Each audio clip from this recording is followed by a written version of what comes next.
Hi everyone, Christopher here, and welcome back to another episode of Fossil Forward Finds. I got another What Sold video for you. They seem to be your favorite videos at the moment, so I am happy to continue.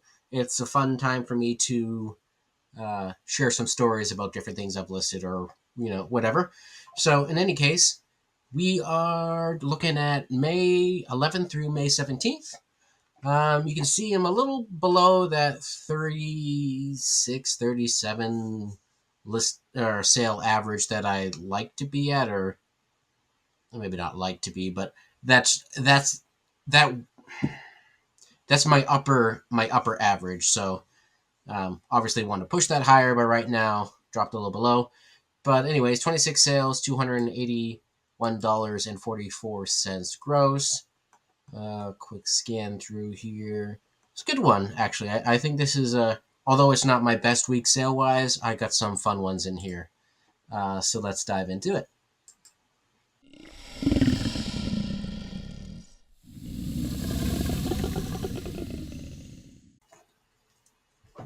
Alrighty, let's dive right into the top 10 sales for this week.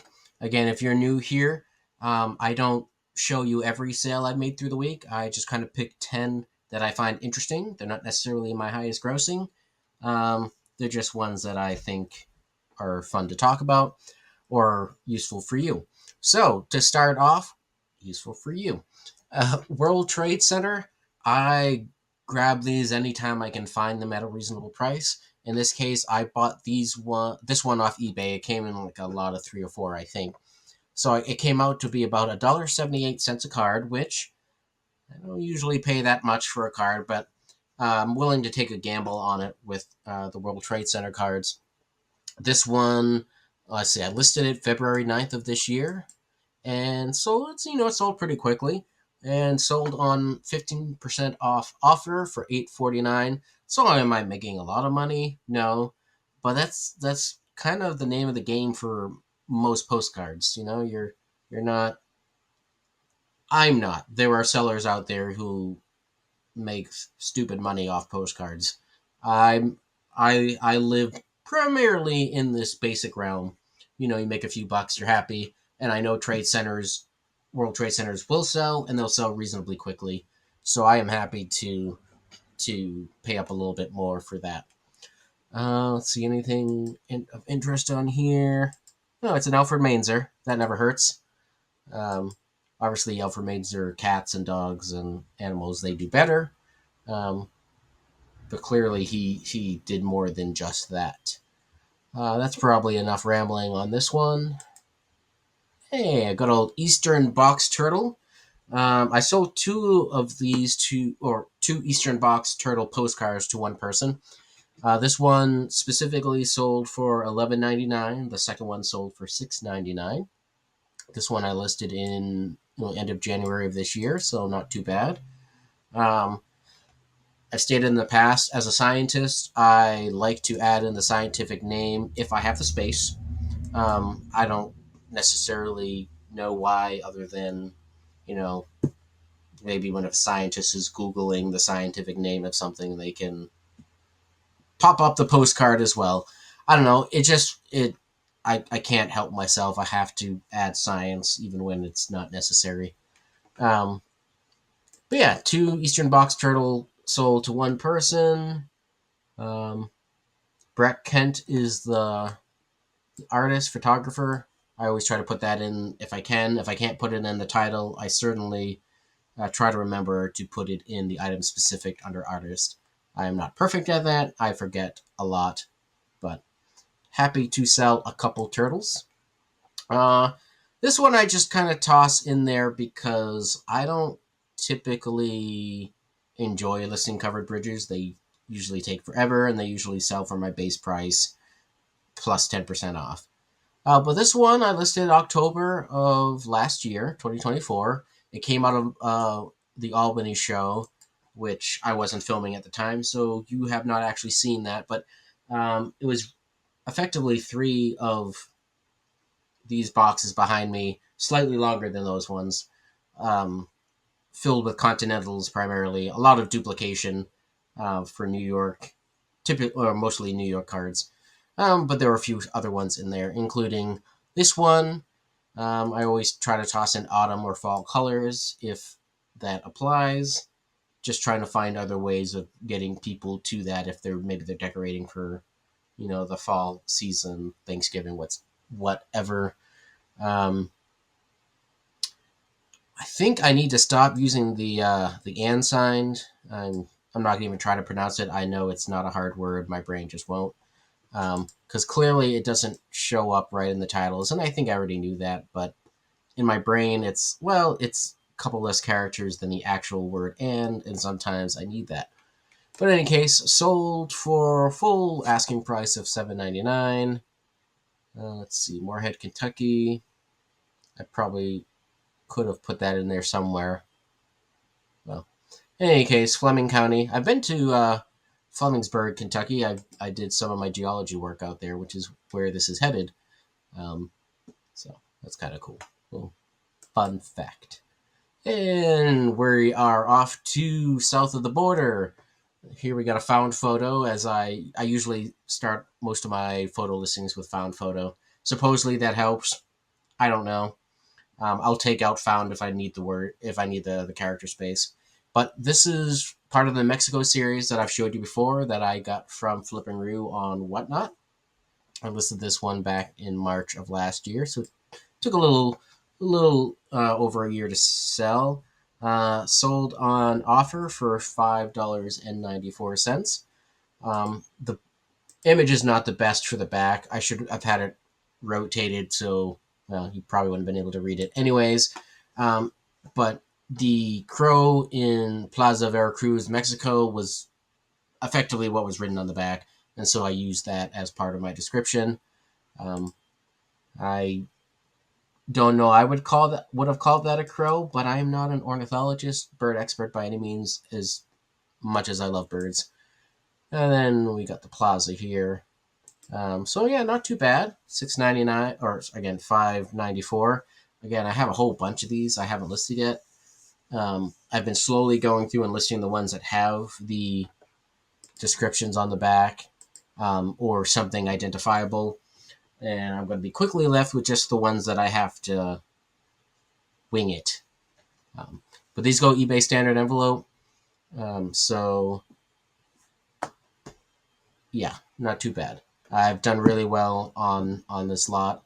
I know Flippin' Roo saved some in reserve, and she has listed some herself. So also go and check out her store to see which ones she has available. Yeah, this one, just kind of for fun. Sealed VHS. I don't think I've ever actually seen this Cinderella, which is in part probably because why it's still sealed, because this did come out of the family collection.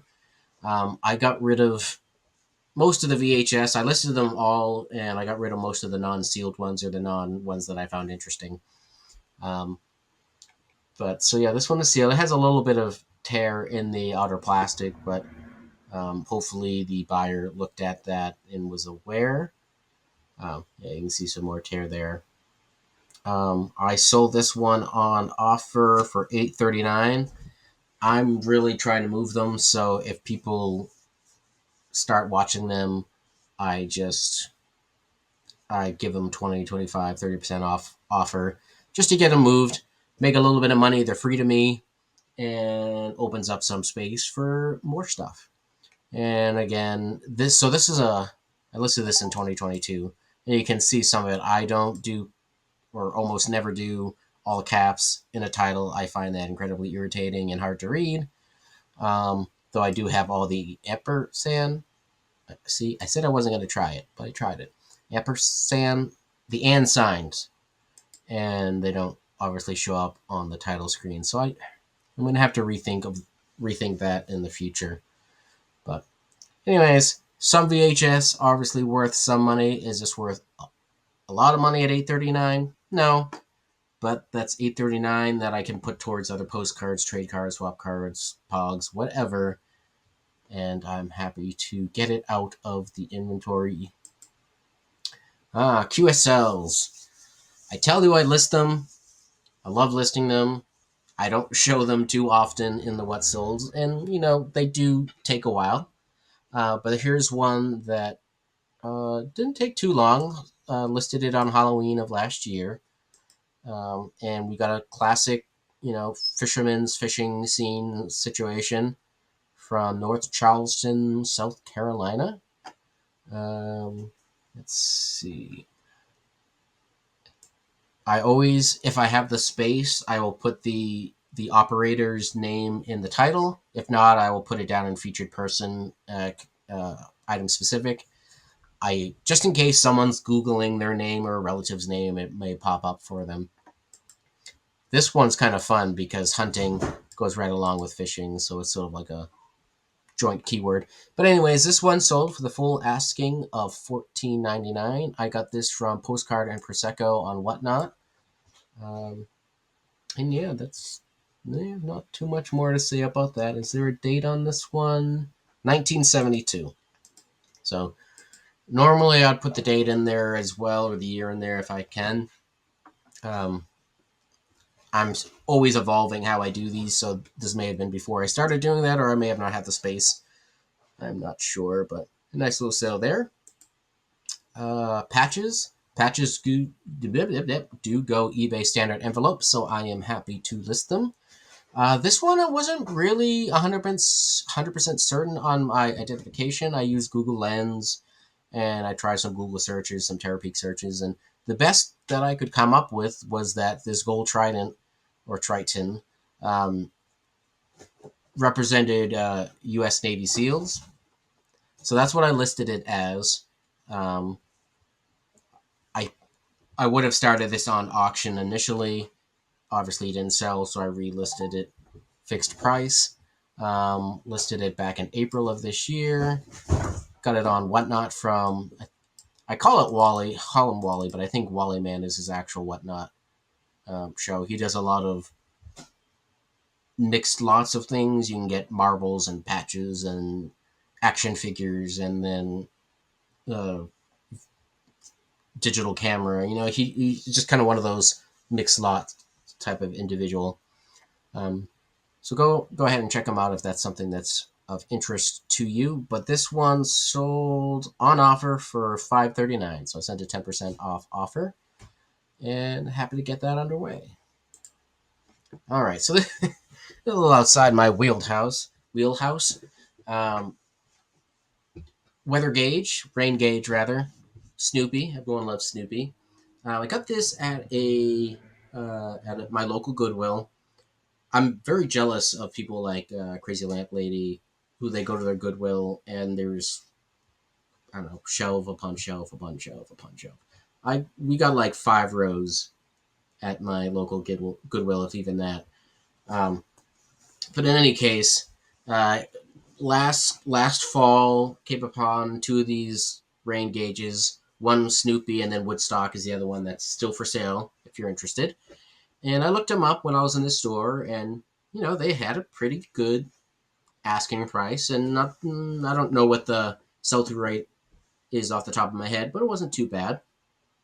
And so I picked them up. They were $2.99 each.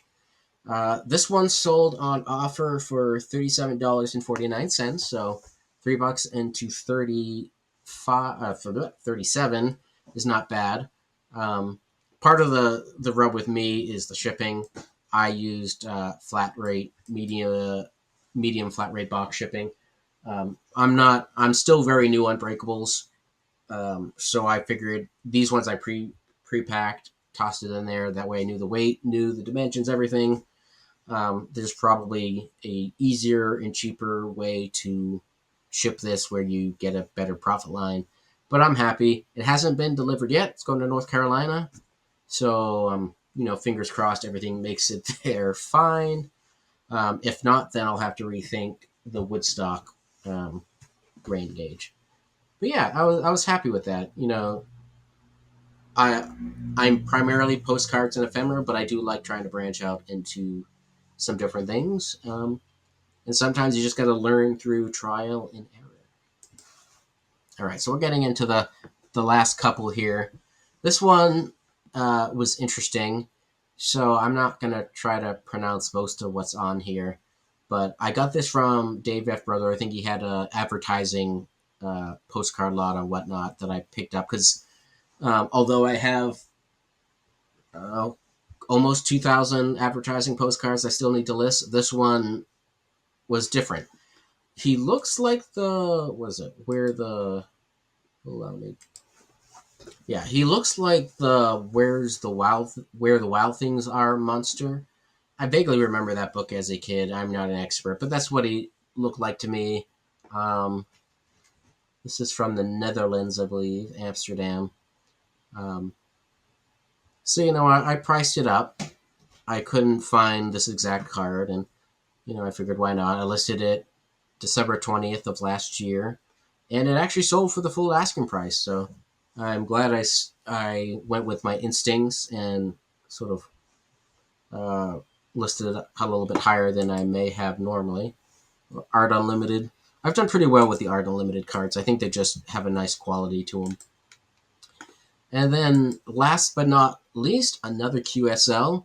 This one I got from, again, Dave F. Brother, but this I got more recently. I listed it, well, this one sold on auction, so I listed it pretty recently, May 10th. And it sold for full asking price of $19.99, obviously. One bid. Now it says two bids. The person who bought it probably added a second bid to make sure they got it just in case. But this one, I didn't really have comps to work with. It's for Saskatchewan, Canada. The Order of Saint Ursula, which I grew up in the 90s, so Ursula to me is just a evil squid that's trying to, well, Disney. Anyways, but I looked up Order of Saint Ursula, and I'm pretty sure I only found like 5 or 6 things that were listed for those keywords, regardless of whether I put in postcard, QSL, or anything else. Just the Order of Saint Ursula there wasn't much. So I put that in the title. I didn't have space in the title, so under item specifics, I added Sister Rosetta, and I think it was almost within an hour I had gotten that first bid, which ended up being the only bid.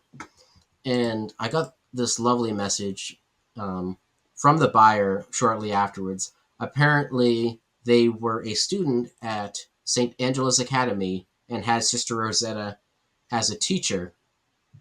And they just thought the whole idea that their nun teacher was a ham radio, CB radio aficionado, as they put it, brought them some joy. So they bought the card. They're going to put it up on the alumni Facebook group, which I think is pretty neat. It's always fun when you find out the rhyme and reason behind some of these, because I was wondering, like, I priced it up because I knew it was maybe more scarce, but I wasn't sure what to do with it. So that's pretty nifty. This one's still in transit, so hopefully it makes it. It's headed to Texas, I believe. Hopefully it makes it there fine. But anyways, yeah, not my best week of sales, but it was certainly a fun week of sales, which I think is evident by the fact that I've been rambling for the past 20 minutes. So we're going to call it quits here. Hope your sales are doing well. What was your favorite out of all these ones I showed? And we'll catch you on the next one.